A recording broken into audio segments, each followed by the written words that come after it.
تو حضور نے فرمایا صحابہ کو مخاطب ہو کہ صحابہ جانتے ہو مفلس کون ہے؟ تو انہوں نے کہا حضور مفلس وہی ہے جس کے پاس نہ درہم و دینار ہیں اور نہ کوئی ساز و سامان زندگی ہے۔ فرمایا میری امت میں مفلس وہ ہے جو قیامت کے دن آئے گا تو اس کے پاس نمازیں بھی ہوں گی، روزے بھی ہوں گے، زکوٰۃ ادا کی ہوئی اس کا ثواب بھی اس کے پاس ہوگا، یعنی اس کے پاس یہ سارے ذخیرے ہوں گے، حج کیا ہوگا، لوگوں کی مدد کی ہوگی، نصرت و اعانت کی ہوگی، بہت سارے اعمال خیر کا ذخیرہ لے کر کے وہ حشر کے میدان میں آئے گا، لیکن ساتھ ساتھ اس نے کسی کو گالی دی، کسی کا حق غصب کیا، کسی کا مال دبایا، کسی سے زیادتی کی، کسی پر جور و جبر کیا، کسی پر تہمت لگائی، کسی کو الزام دھرا، تو یہ بھی اس نے ساتھ ساتھ گناہ کیے ہوں گے۔ تو یہ سارے اپنا اپنا حق لینے کے لیے کھڑے ہوں گے۔ اب قیامت کے دن جو سکہ رائج الوقت ہوگا وہ یہ درہم و دینار تو نہیں ہوں گے، وہ اعمال ہی ہوں گے۔ تو اب ان گناہوں کا تاوان دینے کے لیے کیا ہوگا؟ فیوتا ھذا من حسناتہ و ھذا من حسناتہ، کچھ نیکیاں اس کو دے گا، کچھ نیکیاں اس کو دے گا۔ اب نیکیاں کم پڑ گئیں تو جن سے زیادتی کی ہوگی ان کے گناہ اس کے کھاتے میں ڈال دیے جائیں گے، ان کے جرم، ان کی بدکاریاں، ان کے کیے ہوئے اعمال بد اس کے کھاتے میں ڈال دیے جائیں گے اور پھر گھسیٹ کے آتش دوزخ میں پھینک دیا جائے گا۔ فرمایا کسی نے مفلس دیکھنا ہے تو یہ کھڑا ہے، نمازیں پڑھی، روزے رکھے، زکاتیں دیں، حج کیا، دیگر اعمال خیر بجا لاتا رہا اور بڑے بڑے عمل لے کر آیا، لیکن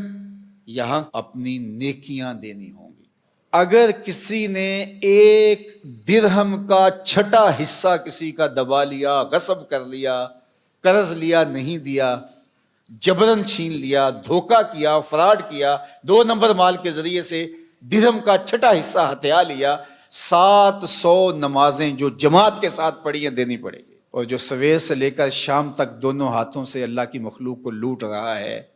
ذرا دیکھے قیامت کے دن اس سے بڑا مفلس کون ہوگا؟ اب اس کے پلے کچھ بھی نہیں ہے۔ حضرت ثوبان کہتے ہیں کہ اللہ کے محبوب نے ارشاد فرمایا، میں اپنی امت کے ان لوگوں کو جانتا ہوں جب قیامت کے دن آئیں گے تو ان کے اعمال تہامہ کے پہاڑوں کے برابر ہوں گے، اتنے بڑے بڑے عمل اور چمکدار روشن عمل ہوں گے، لیکن اللہ ان اعمال کو یوں اڑا دے گا جس طرح ذرے ہوتے ہیں۔ تو حضرت ثوبان کپ کپا کے رہ گئے اور کہا حضور بتائیے وہ کون لوگ ہیں؟ تو آقا کریم علیہ السلام نے فرمایا وہ تمہارے ہی بھائی دوست ہیں، تمہاری طرح کے لوگ ہیں۔ وَيَأْخُذُونَ مِنَ اللَّيْلِ كَمَا تَأْخُذُونَ، جس طرح تم راتوں کو اٹھ کے حصہ لیتے ہو اپنا سحری کا، تہجد کا، سجدوں کا، وہ بھی تہجدیں پڑھیں گے، سجدے کریں گے، تمہاری ہی طرح ان کے اعمال ہوں گے، لیکن وہ ایسے لوگ ہیں اِذَا خَلَوْا بِمَحَارِمِ اللَّهِ انتهكوها، جب وہ تنہائی میں جاتے ہیں تو پھر اللہ کی حدوں کو توڑتے ہیں، ان کی تنہائی پاکیزہ نہیں رہتی، ان کی تنہائی ناپاک ہو جاتی ہے، تنہائی میں اپنے آپ پر قابو نہیں رکھ پاتے اور اپنے آپ کو برباد کر بیٹھتے ہیں۔ اللہ اکبر! آج کی تاریخ میں اور آپ یہ موبائل کا جو فتنہ ہے، سوشل میڈیا کا فتنہ، اس حوالے سے اپنی تنہائیوں کی پاکیزگی کا سامان کریں۔ یہ ایک ایسا فتنہ اس دور میں ہماری نوجوان نسل کے ہاتھوں میں آ گیا ہے کہ جس نے ان کی تنہائیوں کو پاکیزہ نہیں رہنے دیا، بلکہ اقبال نے تو کہا کہ نوجوان تو نوجوان رہے، از حیا بیگانہ پیرانے کہن، اس قوم کے بوڑھے بھی حیا کے جوہر سے خالی ہو گئے ہیں، تو پھر نوجوان کی کیا حالت ہوگی؟ اب یہ عمل، یہ ساری محنتیں، یہ تراویح، یہ تہجد، یہ سجدے، یہ رکوع، یہ قیام، یہ اعمال خیر، یہ صدقات، یہ کتنے کتنے کام ہیں، اگر پاکیزہ تنہائی نہیں رہتی ہے تو اللہ ان کو یوں اڑا دے گا جس طرح حبا منصورہ ہوتا ہے۔ تو اللہ تعالیٰ جل شانہ ہمیں اس بات کی توفیق دے